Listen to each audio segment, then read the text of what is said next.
beer review. This episode we're going to talk about English beer a little bit because last time I did American craft beer, and next episode I've promised I'm going to be doing another American craft beer. This time it's going to be English ale I bought in Sainsbury's in London. Sainsbury's is a supermarket, if you don't know, and it was with me throughout the whole summer.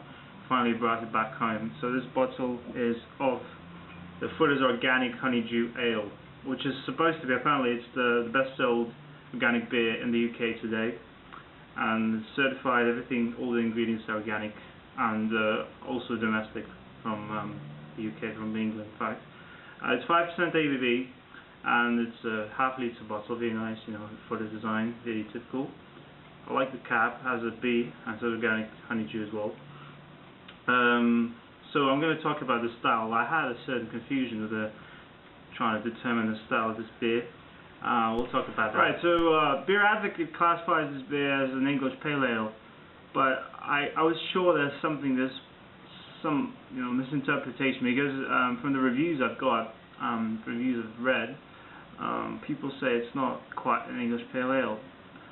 Finally, I went to ratebeer.com and discovered that they classify this as a golden / blonde ale, which is, then I realized that's it, that must be it.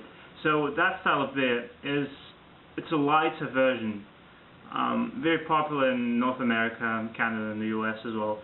Usually, sometimes they brew it with adjuncts, sometimes it's just very kind of bland and not much flavor. It's very kind of like session drinkable beer. But using ale fermentation, so it's not quite an adjunct lager. While this one, since it's brewed with natural organic ingredients, it certainly cannot be called an adjunct lager. And today in the UK, it started kind of getting into this style.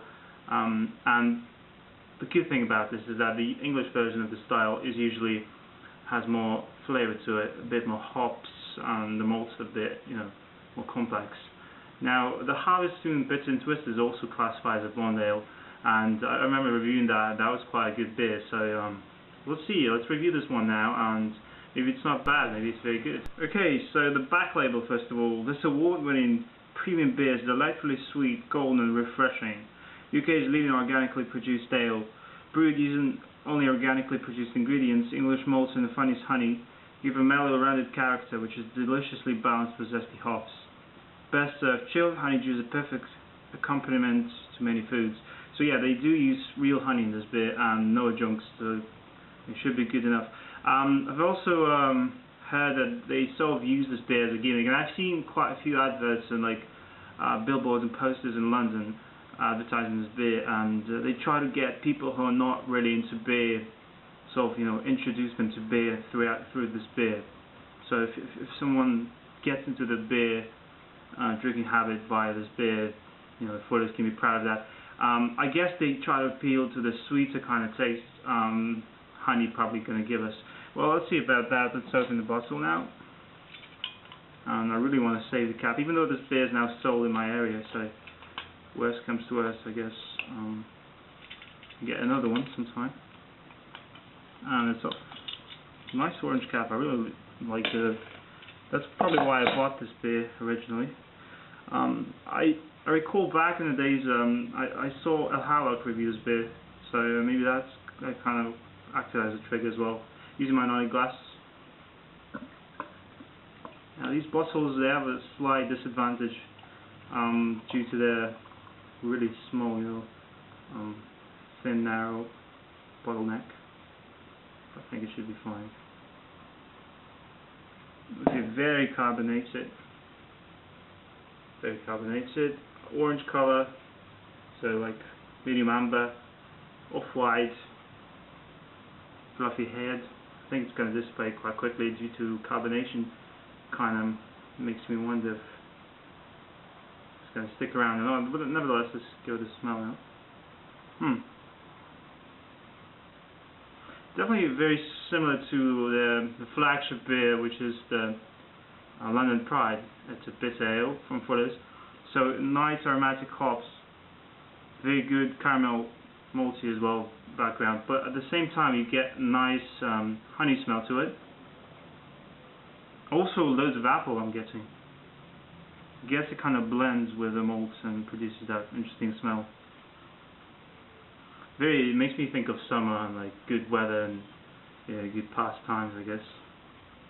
And as I've said, head's coming down quite quickly. Very lively bubbles as well. Let's give it a try. Cheers.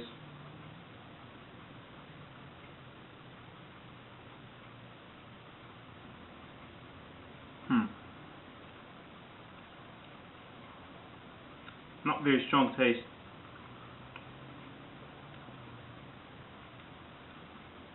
You definitely get some honey, both up front and in the finish.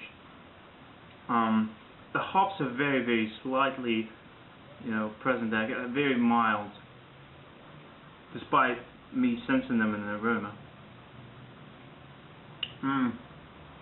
And it definitely has a sweeter kind of finish. It's not too sweet. I mean, and it does remind me of like apple juice quite a bit as well.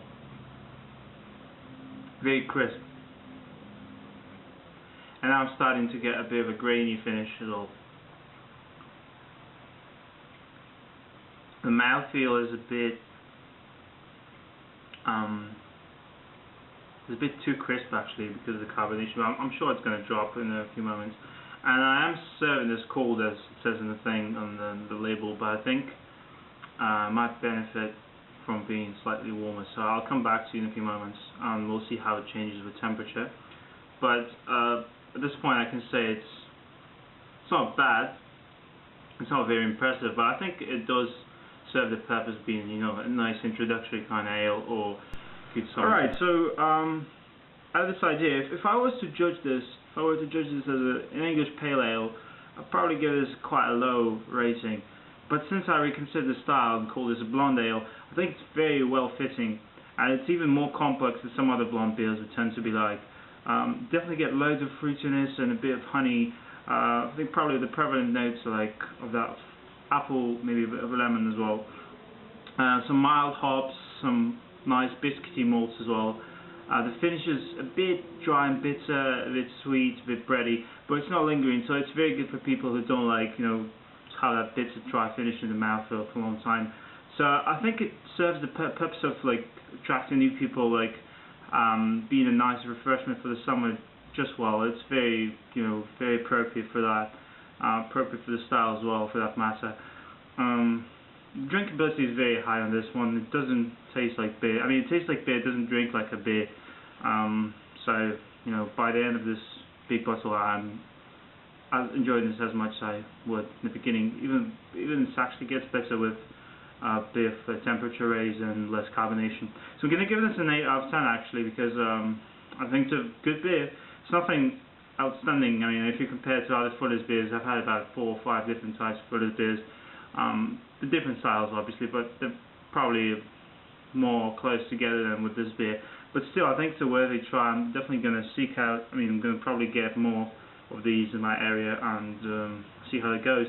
But yeah, 8 out of 10 for organic honey juice from Fuller's, and I think it's a recommendation for me because if you like these kind of beers, especially if you're not big into hoppy or very malty beers, you probably enjoy this just fine.